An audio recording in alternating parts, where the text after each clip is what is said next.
Well, I thought the difference was the level of I'm trying to come up with another word because I say poise so much, but it was just that. They scored 20 points in the first 4.5 minutes. We called a timeout, and then we just stayed the course. And the ability to regroup without losing your confidence is something that we've learned over time.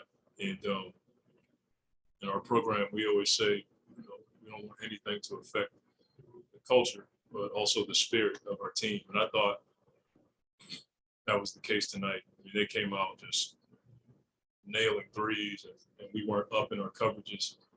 And then after that, we just played much better on the defensive end. And then offensively, we started getting the ball from side to side, and that allowed us to at least have balanced offense so we could get back in transition. And we had to take care of that much better in the first and some in the second quarter. They were getting leak outs off of their contest on a deep shooter. Once we were able to play better in those two environments, it was pretty cool to watch our guys on a back-to-back play with that kind of juice and energy. I told the guys it was one of the best defensive performances I've ever seen. I've been around for a little bit. I probably have been around some that are better, but just with this group, that was one of the best I've ever seen. Well, I mean, I think he was close to a triple-double. That speaks volumes. I mean, he hadn't done anything in almost a week. I think he worked out some yesterday. Then he shot this morning. And Jack took him to the gym, and Jared came in and said, "Coach, he looks good." He's just gifted. And I thought our team fed off of his, as they say, swag this morning in the meeting. But then in the game, there was a level of calm because Book was out there. So that's something that I certainly don't take for granted. And look across the board, I mean, there's a lot of guys who played well, but his plus minus was 31. Usually I don't even bring that up unless it's something like that. Mikal was 24. Those two guys were tremendous to them. Yeah. I wish I had something that I could tell you that was substantial, and I had it down. We have resilient guys. That's something that we do talk about. We also say we just don't let stuff affect the gym or the way we play or our spirit.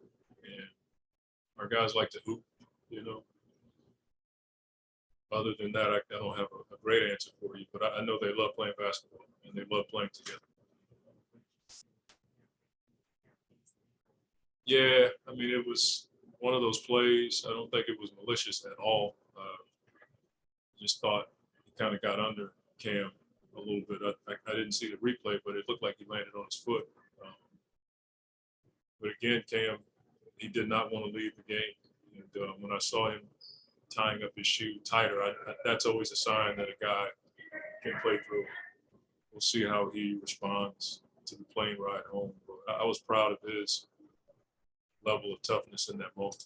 We want guys to show that. We don't want them to put themselves in harm's way. Or we certainly like when guys show that level of resiliency in those moments.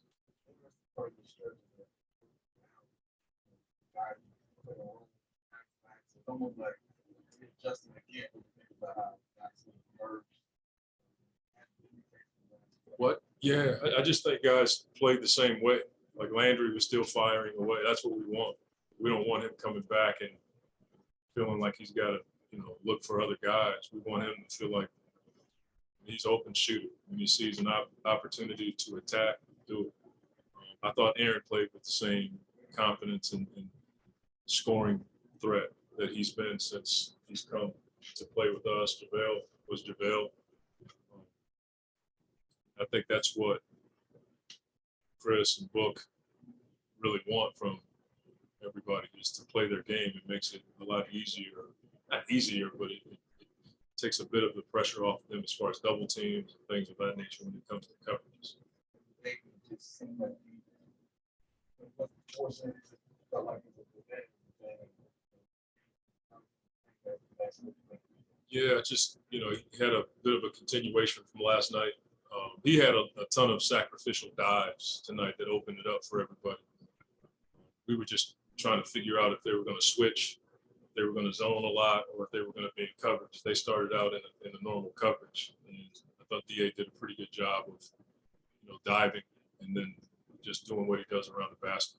And then defensively, he made the adjustment to get up in their DHOs, which, can take away the threes at times. But overall, I thought he played an above solid game for us. And that's pretty tough to do, especially after the game we had last night against a really good team.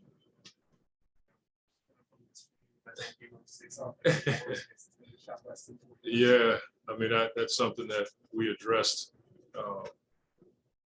after the Milwaukee game. I think we gave up 14.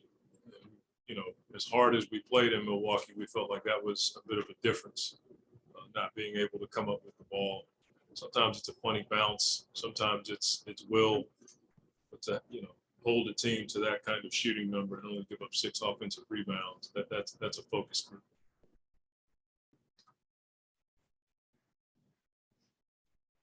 At some point, Cole will do his job, but Cole just left me. Hey, Monty, sorry about that. It's Kellen.